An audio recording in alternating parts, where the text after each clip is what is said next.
ଗ୍ରହ ଆମକୁ ଭାଗ୍ୟର ଦିଗ ଦେଖାଏ, କିନ୍ତୁ କର୍ମ ହିଁ ସେହି ଦିଗକୁ ସଫଳତାରେ ପହଞ୍ଚାଇଥାଏ। ଜନ୍ମକୁଣ୍ଡଳୀ ଭବିଷ୍ୟତର ସୂଚନା ଦିଏ ସତ, କିନ୍ତୁ ଜୀବନକୁ ଉଜ୍ଜଳ କରେ ଆମର ସତ୍କର୍ମ। ନମସ୍କାର ବନ୍ଧୁଗଣ, ମୁଁ ସାଗର, କଳାକାର ସାଗର ସଂଘ ମାଷ୍ଟ୍ରୋଲୋଜି ଜ୍ୟୋତିଷ ଜ୍ଞାନ ଆଣ୍ଡ କର୍ମ ଚ୍ୟାନେଲକୁ ଆପଣମାନଙ୍କୁ ସ୍ୱାଗତ ଜଣାଉଛି। ଆଜିର ଆଲୋଚନାର ବିଷୟବସ୍ତୁ ରହିଛି ବୃହସ୍ପତିଙ୍କର ମାର୍ଗୀ ଚଳନ। 2026 ମସିହା ମାର୍ଚ୍ଚ 11 ତାରିଖ ଦିନ ଦେବଗୁରୁ ବୃହସ୍ପତି ମିଥୁନ ରାଶିରେ ମାର୍ଗୀ ହେବେ। ବୃହସ୍ପତି ହେଉଛନ୍ତି ନୈସର୍ଗିକ ଶୁଭ ଗ୍ରହ। ମିଥୁନରେ ବୁଧଙ୍କ ଗୃହରେ ଅବସ୍ଥାନ କରିଛନ୍ତି। ବୃହସ୍ପତି ହେଉଛନ୍ତି ଧର୍ମ, ଜ୍ଞାନ, ଉଚ୍ଚଶିକ୍ଷା, ଭାଗ୍ୟ, ବିବାହ, ସନ୍ତାନ, ମାନସମ୍ମାନ, ନ୍ୟାୟ ଓ ସତ୍ୟର କାରକ ଗ୍ରହ। ଯେତେବେଳେ ବୃହସ୍ପତି ବକ୍ରୀ ଅବସ୍ଥାରୁ ମାର୍ଗୀ ହୁଅନ୍ତି, ସେତେବେଳେ ତାଙ୍କର ଶୁଭଫଳ ପୁନର୍ବାର ସ୍ପଷ୍ଟ ଭାବରେ ପ୍ରକଟିତ ହୁଏ। ମାର୍ଗୀ ଅବସ୍ଥାରେ ଗୁରୁଙ୍କର ଶକ୍ତି ସ୍ଥିର, ସକ୍ରିୟ ଓ ପ୍ରଭାବଶାଳୀ ହୁଏ। ବୃହସ୍ପତି ମିଥୁନରେ ବୁଧଙ୍କ ଗୃହରେ ଅଛନ୍ତି।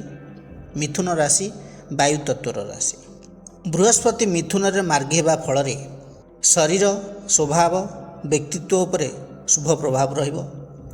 ଆତ୍ମବିଶ୍ୱାସ ବୃଦ୍ଧି ପାଇବ। ମାନସମ୍ମାନ ଓ ପରିଚୟ ବଢ଼ିବ। ମାନସିକ ଶାନ୍ତି ଓ ଧାର୍ମିକ ଭାବନା ବଢ଼ିବ।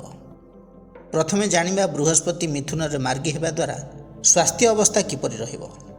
ଆପଣଙ୍କର ଯଦି ମିଥୁନ ରାଶି, ତେବେ ଏହି ଭିଡ଼ିଓଟିକୁ ସ୍କିପ୍ କରନ୍ତୁ ନାହିଁ, ଶେଷ ପର୍ଯ୍ୟନ୍ତ ଦେଖନ୍ତୁ। ବୃହସ୍ପତି ମିଥୁନରେ ଯେହେତୁ ବକ୍ରୀ ଥିଲେ, ମିଥୁନ ରାଶିର ଲୋକମାନେ ଅନୁଭବ କରିପାରୁଥିବେ ସ୍ୱାସ୍ଥ୍ୟଗତ ସମସ୍ୟା ତାଙ୍କର ପୂର୍ବରୁ କିପରି ଥିଲା। ବୃହସ୍ପତି ବକ୍ରୀ ଅବସ୍ଥାରେ ଥିବାବେଳେ ଅନେକଙ୍କୁ ମାନସିକ ଚାପ, ଅନିଶ୍ଚିତତା, ଶାରୀରିକ ଅସୁବିଧା ଅନୁଭବ ହୋଇଥାଇପାରେ। Liver issue, ulcer, gas, acidity, ଭୋକ ନ ଲାଗିବା, ଫ୍ୟାଟ୍, କୋଲେଷ୍ଟ୍ରଲ୍ ବୃଦ୍ଧି, ସୁଗାର କଣ୍ଟ୍ରୋଲ ନ ହେବା, ହର୍ମୋନାଲ ଇନବାଲାନ୍ସ, ଲଙ୍ଗସ୍ ଇନଫେକ୍ସନ୍, ଏହିଭଳି ଶାରୀରିକ ଅସୁସ୍ଥତା ଦେଇ ଗତି କରୁଥିବା ଲୋକମାନଙ୍କ ପାଇଁ ଏହି ମାର୍ଗୀ ବୃହସ୍ପତି ଚଳନ ଶୁଭଫଳ ପ୍ରଦାନ କରିବ। ଡାକ୍ତରୀ ଚିକିତ୍ସାରେ ଶୀଘ୍ର ରୋଗର ରିକଭରି ହେବ। ରୋଗର ସଠିକ୍ ଡାଇଗ୍ନୋସିସ୍ ହୋଇପାରିବ। ବିପି କଣ୍ଟ୍ରୋଲ ହେବ। ଯେଉଁମାନଙ୍କର କ୍ରନିକ୍ ଡିଜିଜ୍ ଅଛି, ଧୀରେ ଧୀରେ ରୋଗର ଉପଶମ ହେବ। ମାନସିକ ଶାନ୍ତି ସହିତ ଆତ୍ମବିଶ୍ୱାସ ବୃଦ୍ଧି ପାଇବ। ବିଶେଷ କରି ଯେଉଁମାନଙ୍କର ରାଶି ଧନୁ, ମୀନ, କର୍କଟ ଓ ମେଷ, ସେମାନଙ୍କର ସ୍ୱାସ୍ଥ୍ୟ ସମସ୍ୟାରେ ସୁଧାର ଆସିବ। ବୃହସ୍ପତି ମିଥୁନ ରାଶି ପାଇଁ ସପ୍ତମ ଏବଂ ଦଶମ ଭାବର ଅଧିପତି ଅଛନ୍ତି ଲଗ୍ନରେ, ଅର୍ଥାତ୍ ମିଥୁନ ରାଶିରେ। ସପ୍ତମ ଭାବ ହେଉଛି ବିବାହ ଅନୁକୂଳ ଭାବ, ଦାମ୍ପତ୍ୟ ଜୀବନର ଭାବ। ଅବିବାହିତମାନଙ୍କ ପାଇଁ ବିବାହ ପ୍ରପୋଜାଲ ଆସିବ ଏବଂ ଅନେକ ବିବାହ ବନ୍ଧନରେ ମଧ୍ୟ ବାନ୍ଧି ହୋଇପାରନ୍ତି। ଲାଇଫ୍ ପାର୍ଟନର ଶିକ୍ଷିତ ତଥା ଇଣ୍ଟେଲିଜେନ୍ସ ହୋଇପାରନ୍ତି। ଯେଉଁମାନଙ୍କର ଦାମ୍ପତ୍ୟ ଜୀବନରେ ପୂର୍ବରୁ ମିସ୍ଅଣ୍ଡରଷ୍ଟାଣ୍ଡିଂ ଥିଲା, ସେ ଦୂର ହୋଇଯିବ। ବଣ୍ଡିଂ ଧୀରେ ଧୀରେ ଷ୍ଟ୍ରଙ୍ଗ ହେବ। ସମ୍ପର୍କରେ ମଧୁରତା ରହିବ ତଥା ସମ୍ମାନ ଓ ଦାୟିତ୍ୱବୋଧ ରହିବ। ପାର୍ଟନରସିପ୍ ବିଜନେସ୍ରେ ଲାଭର ଯୋଗ ଦେଖାଉଛି। ଏକ୍ସଟ୍ରା ଇନକମ୍ ଅଫ୍ ସୋର୍ସର ବାଟ ଫିଟିବ। ଫରେନ୍ ଲିଙ୍କ ବିଜନେସ୍ରୁ ଲାଭ ମିଳିବ। Communication related business, education related ବିଜନେସ୍ରୁ ଲାଭର ଯୋଗ ରହିଛି। ସେହିପରି ବୃହସ୍ପତି ହେଲେ ଦଶମ ଭାବର ଅଧିପତି।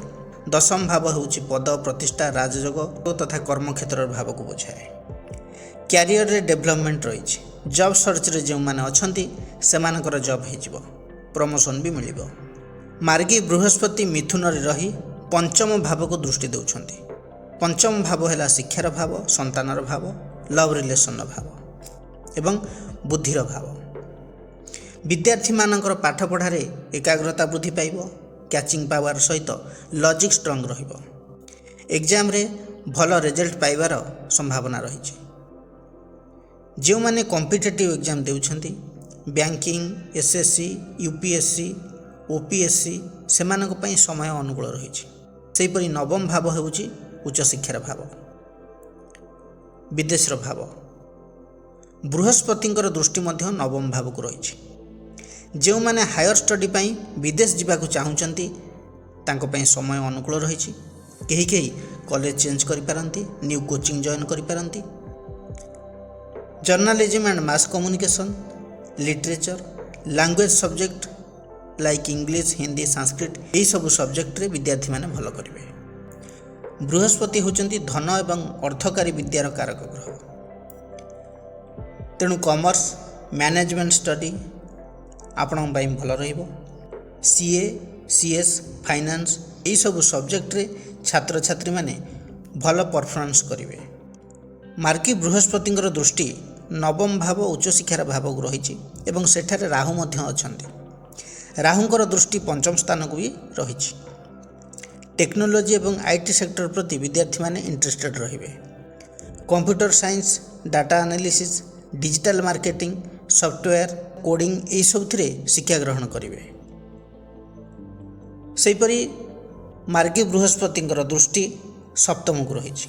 सप्तम भाव व्यवसाय भाव। सप्तमाधिपति बृहस्पति मिथुन रे अवस्थान करछंती। पूर्वरु अटकी थिबा डील आगु बढ़िबो। कॉन्ट्रैक्ट आगु बढ़िबो। न्यू पार्टनरशिप बिजनेस स्टार्ट हेबो। नेटवर्किंग बढ़िबो। नुआ क्लाइंट मिलिबे। Consultancy teaching marketing communication business रे लाभर संभावना रही। कैरियर रे प्रमोशन किंबा रेस्पॉन्सिबिलिटी बढ़िबो। सप्तम भाव दाम्पत्य जीवन भाव। जो माने विवाहित रिलेशनशिप को नहीं जो टणाउटरा होता से दूर हो आगुरी भी कहते। अविवाहित मानक पई डिले होथिबा मैरिज प्रोसीड करिवो। लव मैरिज रो जोग रही। सोशल स्टेटस बढ़िबा सहित विवाह जोग सक्रिय हेबो। संतान आशायी माने एही समय मध्यरे पुत्र संतान लाभ करि पारंती। संतान मानकर सफलतारे आपण गर्व अनुभव करिवे। मिथुन राशि पई बृहस्पति दशम भावर अधिपति रहउचंती लग्न रे। बृहस्पति मार्गी हेले 11 तारिख ठारू कैरियर रे डेवलपमेंट हबो। जो मिथुन राशिर व्यक्तिंकर कुंडली रे बृहस्पति बलवान अछंती एही मार्गी बृहस्पति सेमानकु शुभ फल प्रदान करिवे। अटकी रहितबा जॉइनिंग कॉल लेटर आसीबो। इंटरव्यू रे सिलेक्ट हेबे। पुराना एप्लिकेशन रेस्पॉन्स मिलिबो। कॉन्फिडेंस बढ़िबो। कम्युनिकेशन स्ट्रांग हेबो। कैरियर रे क्लारिटी आसीबो। प्राइवेट सेक्टर पाई भल सुजोग रही। कहीं कर्माधिपति बृहस्पति मिथुन राशि अछंती। मिथुन राशि वायुतत्वर राशि एवं कम्युनिकेशन साइन। तेणु सेल्फ एफर्ट द्वारा कैरियर रे ग्रोथ रही। IT sector software digital marketing teaching coding sales marketing media legal field consultancy communication based job रे भल सुजोग रही। तेणु जो माने प्राइवेट जॉब करूछंती एवं एही सब विभाग सहित इन्वॉल्व अछंती शुभ फल पाइबे। प्रमोशन रो चांस प्राइवेट सेक्टर रे अधिक देखौछि। सैलरी हाइक मध्य एप्रिल रु जून मध्य पॉसिबल। गवर्नमेंट जॉब पाई कंपटीशन अधिक रहिबो। रिजल्ट डेरी रे आसीबो। जदि एग्जाम देइछंती रिजल्ट पॉजिटिव आसी पारे किंतु डिले हबो। मार्च 11 पर प्रिपरेशन स्ट्रांग कले 2026 एंड पर्यंत चांस रही। जॉब सर्च रे जो माने अछंती तांको पई एडवाइस रहबो कि डायरेक्ट गवर्नमेंट जॉब को वेट करिया अपेक्षा कॉन्ट्रैक्ट बेसिस रे टेम्पररी प्राइवेट सेक्टर रे काम स्टार्ट करबा उचित। किछि एक्सपीरियंस गेन करिले फ्यूचर रे काम रे लागिबो।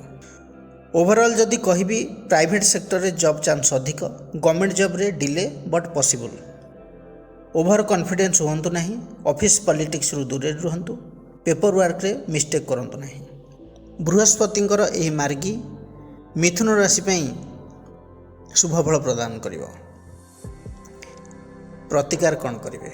बृहस्पतिंकर शुभत्व वृद्धि पई दैनिक बृहस्पतिंकर बीज मंत्र जप करंतु। मंत्रटी हैला ओम ग्रांग ग्रीं ग्रौं स गुरवे नमः। दैनिक 108 थर जप करंतु। आपणक पई शुभ रहइबो। बंधुगण यह थिला बृहस्पतिंकर मार्गी हेबा मिथुन राशि व्यक्तिविशेष मानक उपरे की प्रभाव पकाइबो से विषय आलोचना। जदि भिडियोटी भल लगी थाए तेबे लाइक कमेंट शेयर करिया पई जमार भी भूलिबे नहीं। पुणी आसीबी आउ एक नुआ अध्याय को नहीं। से पर्यंत रहउची नमस्कार।